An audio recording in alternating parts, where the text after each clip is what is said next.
She, come closer now. Let yourself ease into stillness. Take a deep breath in, hold it gently, and now exhale slowly. You've arrived at a quiet place, a safe place, just for you. Feel your body sink into the mattress, your head softly cradled by your pillow. Let your arms fall gently by your sides and let go of anything you are holding on to today. Nothing needs your attention right now, except this moment, this story, this breath. Let the gentle breeze outside your window calm you. Imagine it now, drifting through the trees, ruffling their leaves with soft whispers. Can you hear it? The hush-hush of nature's lullaby. In the distance, you might imagine a fire crackling, its warmth spreading outward. The orange glow dancing on wooden walls in a small, cozy cabin nestled between tall trees. You are safe here. You are still. And now, our story tonight. Set sail in a peaceful little village called Willowmere. Tucked between rolling green hills and shaded by a 100-year-old forest, Willowmere was a quiet place. The kind of place where every home had a chimney that puffed a lazy trail of smoke into the sky, and gardens overflowed with marigolds and thyme. In Willowmere, time moved slowly. Children laughed in the meadows during the day, and at night, you could hear owls calling gently to one another from tree to tree. It was the kind of place where neighbors always waved, where no one locked their doors, and where stories were told by candlelight. But, among the many tales whispered in this quiet village, there was one that everyone remembered, a tale about a girl named Elira, and a very special act of kindness. Elira lived in a small cottage at the edge of the village, right where the forest began. Her home was tucked under the protective branches of an ancient willow tree, whose long silver leaves shimmered like moonlight, even in the day. She was known for two things: her laughter, light and musical, like wind chimes in spring, and her garden, which grew the most curious plants anyone had ever seen. While others grew carrots and beans, Elira's garden had whispering lavender, glowing moonbreeze, and soft-petaled dream blooms that only opened under the stars. But Elira never sold her herbs or potions in the market. No, she shared them, freely. If a child had a nightmare, Elira would send them a dream bloom tied with silver thread. If an elder's bones ached, she'd brew a calming tea made from velvet leaf and goldenrod. And if someone simply had a heavy heart, Elira would sit with them, her presence as warm as sunlight through a window.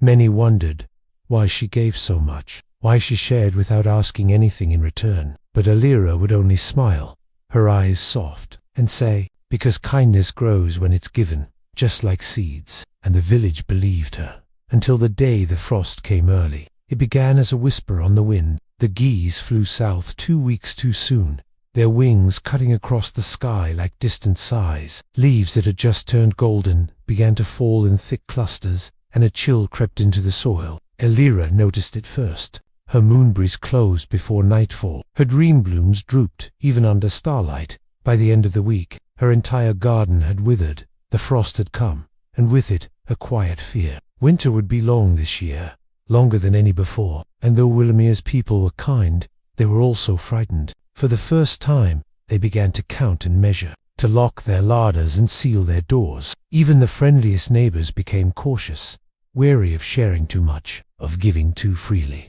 Elira watched this change with heavy eyes, and for the first time, her laughter stopped. She walked her garden each morning, fingertips brushing the frozen vines, whispering words only the plants could hear.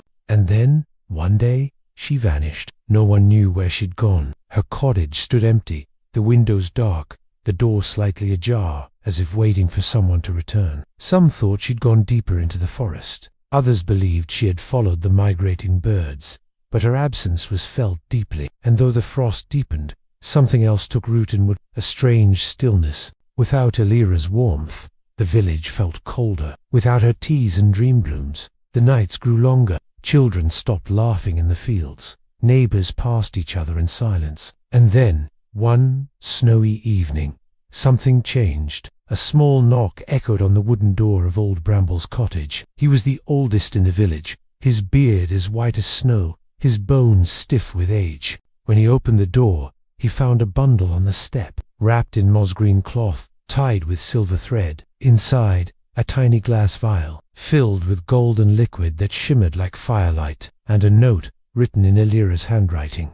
For your joints, May they move like the stream in spring. No name, no explanation, just warmth returned, and it wasn't just old bramble. Every few days, a bundle would appear on someone's doorstep, a dream bloom under a child's pillow, a sprig of velvet leaf steeping in tea, a handful of firebreeze for those who struggled to stay warm. No one ever saw who left them, but everyone knew. Elira was still sharing. Even in the coldest winter, her kindness flowed like an unseen stream beneath frozen ground. And slowly, something else began to thaw.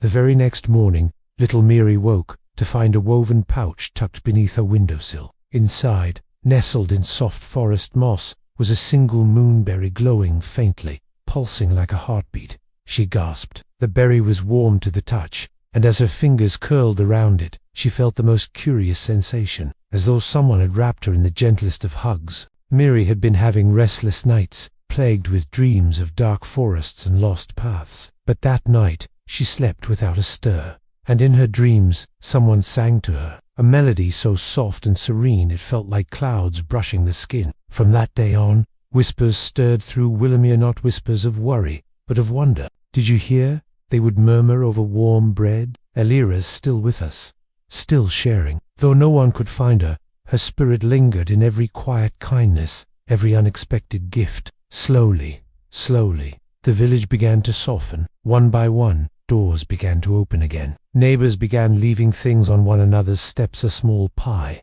a sprig of mint, a pair of knitted gloves. No words, just offerings of care, passed hand to hand, heart to heart. It started small, but it grew, just like seeds. One evening, as the first snow of deep winter fell, a boy named Toven wandered to the edge of the forest. He held a scarf in his hands, one his grandmother had made for Elira many moons ago. The edges were frayed, the color faded, but it still held warmth. Tovan didn't speak. He just placed it on the old wooden gate that once led to Elira's garden, now overgrown with frost-kissed vines. Then he bowed his head and whispered, "Thank you." He waited a moment. There was no sound but the hush of snow falling softly onto the earth.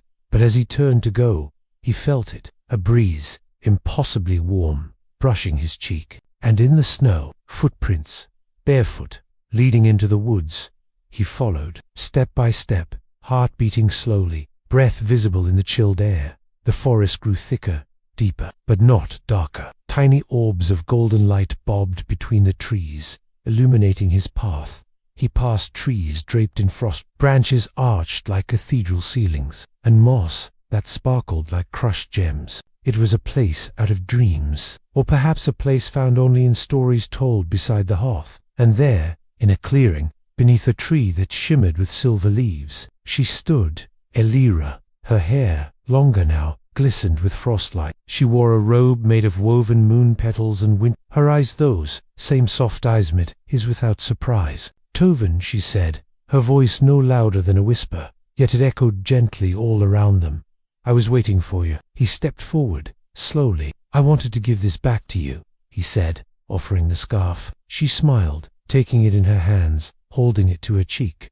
"Thank you," she whispered. "Kindness, like warmth, never fades, even if the world forgets." He looked around at the glowing forest. "Where is this place?" Elira turned, lifting her hands slowly. Around them, the air shimmered and the forest bloomed. Moonberries lit like stars. Flowers unfurled their petals in slow motion. The very snowflakes began to hum. "This," she said softly, "is the garden of givers," she explained. "Long ago, when the first whispers of the earth still echoed through trees and stones, a pact was made between the keepers of kindness and the spirits of growth.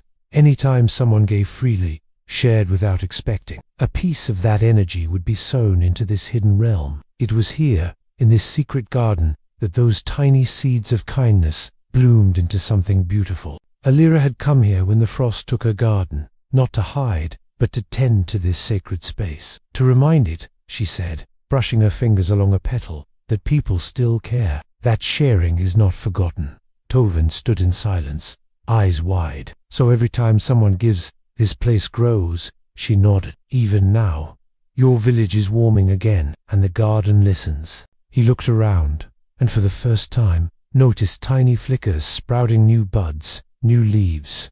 "Because of you," he said. But Elira shook her head gently. Because of all of you. She paused, then turned to him. It's time for Willowmere to remember. Would you like to help? Tovin didn't hesitate. Yes. And with that, the wind stirred, the trees leaned in, and the sharing began anew. Back in Willowmere, things began to shift once more. Children started leaving little drawings in the baker's shop. A song was heard drifting through chimneys, as someone played a forgotten lute for the whole village to hear. And in the center square, a wooden box was placed, labeled only with 3 words. Give, take, trust. Inside were mittens, tea leaves, dried herbs, small pastries, and notes filled with kind words or little poems. No one guarded it, no one claimed it, but every day it was full. Elira didn't return in the way the villagers expected, but her spirit was in every corner now. You could hear it in the lullabies, hummed by mothers, and the way children shared their toys without asking. You could feel it in the warmth of fresh bread left on a doorstep, or in the silence of 2 hands held near a fire. And as the snows began to melt, and the first blooms of spring returned, so too did Elira's garden. The willow tree outside her cottage began to shimmer again. First 1 flower, then 2, then a cascade of petals that fluttered like snow made of light. One by one, the plants returned. The dream blooms sighed open beneath the stars. The velvet leaf stirred in the breeze, and the moon breeze glowed brighter than ever. But this time, she wasn't alone. Every child in the village came to help her tend the soil. Every elder offered stories and hands, and in the center of it all stood Elira, her laughter ringing again like wind chimes in the sun. She no longer had to share alone, because now everyone in Willowmere had remembered, sharing is caring, and when you give freely, the world gives back in ways you cannot always see, but can always feel. Now, take another slow breath, and let your body soften once more. You are part of this garden, too, this garden of giving. You've walked among the whispering trees, felt the hush of the snow, the warmth of the kindness passed hand to hand, and just like Tovin, just like Elira, you carry that spark with you now. Let it glow softly in your heart as your eyes grow heavier, and know that you are safe, you are held, you are loved. The days grew longer, not just in light, but in laughter, in the warmth of people lingering on porches, in the way they stopped to help carry baskets or fix a neighbor's fence. Willowmere had become something more than it was before, because now every person was a giver, not just of things but of time, of smiles, of attention. Even the youngest villagers began to understand that sharing was not about having less, but about creating more connection, more joy, more light. And that understanding, that quiet magic, didn't just stay in Willowmere. No, it began to ripple outward. It started when a traveler passed through the village, an old woman named Marda, who walked with a tall wooden staff carved with twisting vines. She had once been a storyteller, traveling from hamlet to hamlet, sharing fables in return for a meal or a place to rest. By the time she reached Willowmere, her steps were slow, and her eyes clouded with years. She arrived just before sunset, when the sky blushed with gold and the breeze smelled faintly of chamomile and pine. Marda expected silence, but what she found was music. Children were laughing. Wind chimes danced softly above every door. In the town square, the gift-deck trust box overflowed with offerings. She was given tea and honey bread without asking, a blanket for her shoulders, and a small book of poems written by a child named Fen. That night, she sat by the fire in the home of kind strangers, her fingers curled around a warm mug, her heart swelling with something she hadn't felt in years, belonging. Before she left the next morning, she sat beneath the willow tree near Elira's garden. She placed a small carved bird at its roots, and whispered, "This is how the world changes." When she left Willowmere, she took more than memories. She took the story. She told it in the next village, and the next, and the next, of a girl who gave freely, of a place where kindness lived in the soil, of a people who remembered what it meant to care. And each time she spoke, something beautiful happened. Someone would go home and share what they had, a warm bowl of stew, a scarf they'd outgrown, a song they hadn't sung in years. And just like that, the garden of givers began to grow beyond the forest. Back in Willowmere, Elira felt it. Each act of kindness sent a soft warmth through her chest, like a bell chiming in her soul. She would pause, close her eyes, and breathe it in. One by one, the dream blooms in her garden responded. Their petals glowed brighter, their stems stood taller. She knew she wasn't alone anymore, not just in her village, but in the wide, wild world beyond the hills. Kindness was traveling, and she was its quiet guardian. One crisp evening, as twilight settled like a blue blanket across the sky, Elira walked deep into the forest again. Tovin joined her now, taller, older, his eyes still curious as ever. He had become her apprentice of sorts, helping tend the plants, mix teas, and listen to those who came seeking peace. But tonight, they weren't tending herbs or carrying moonberries, they were planting, not in the ground, but in hearts. As they reached the clearing of silver leaves, the garden of givers pulsed with life. Everywhere they looked,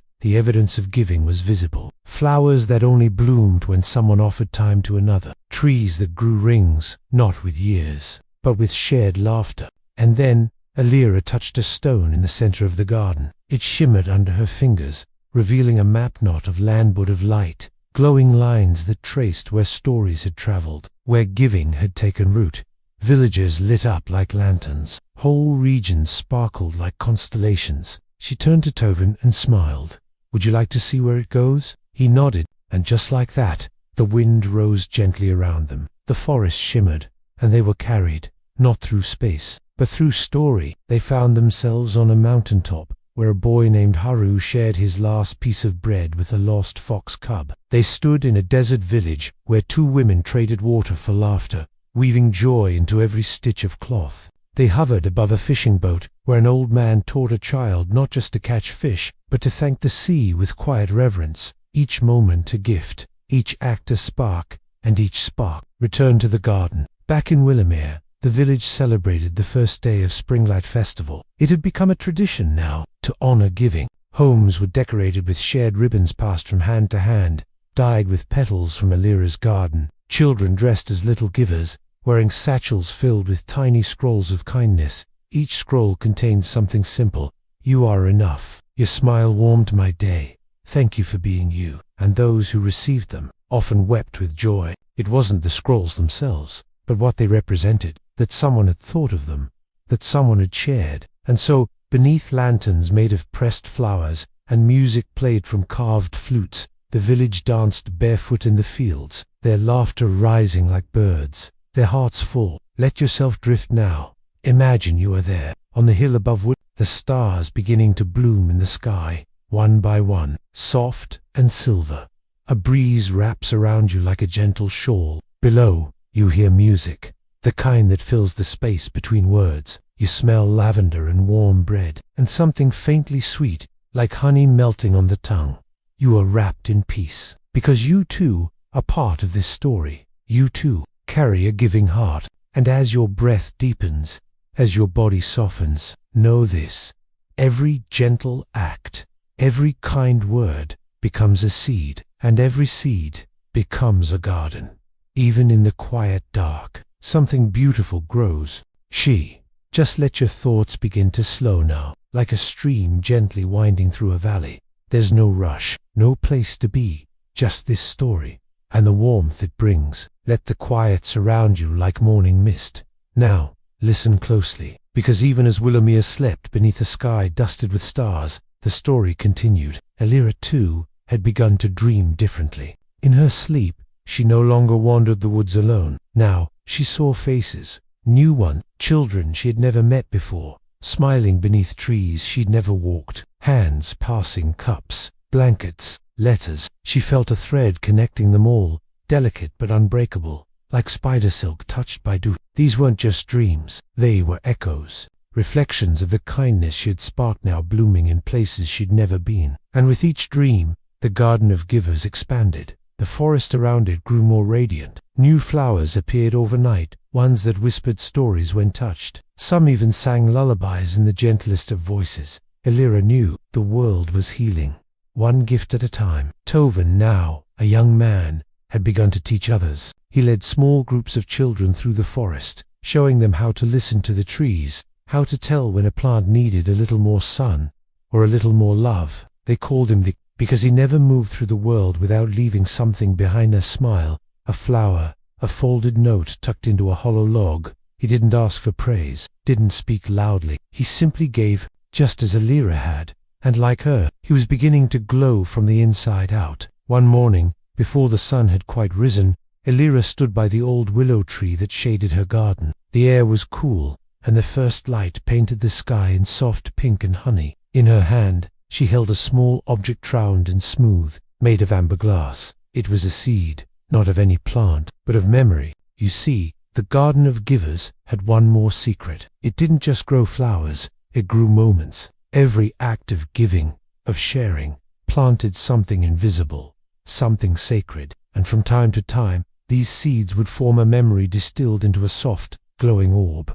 Elira looked down at this one. It held the image of a child sharing their last sweet bun with a hungry bird. So small, so simple, but powerful enough to become a seed of joy. She planted it at the base of the willow, and where it touched the earth, a new shoot appeared, silver, curling, delicate. One day, it would bloom into something breathtaking.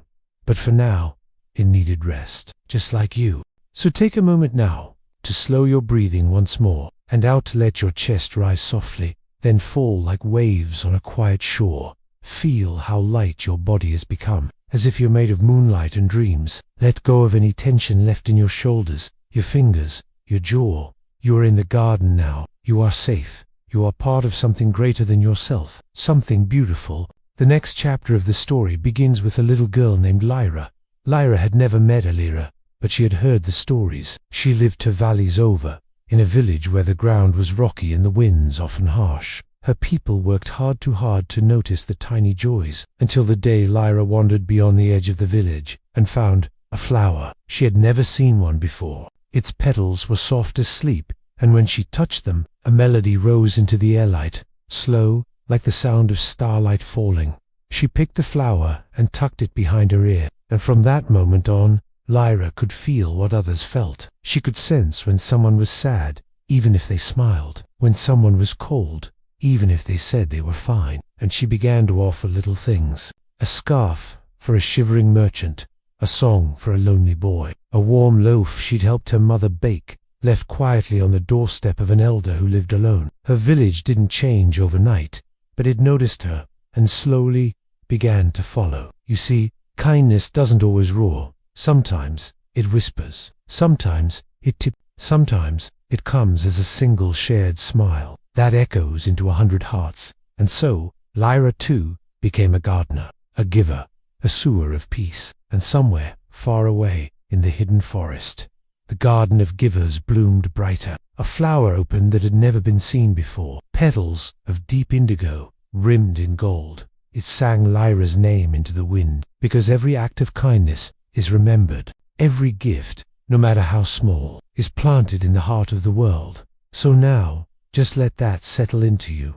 The knowing that you are not small, that your kind thoughts, your gentle moments, matter.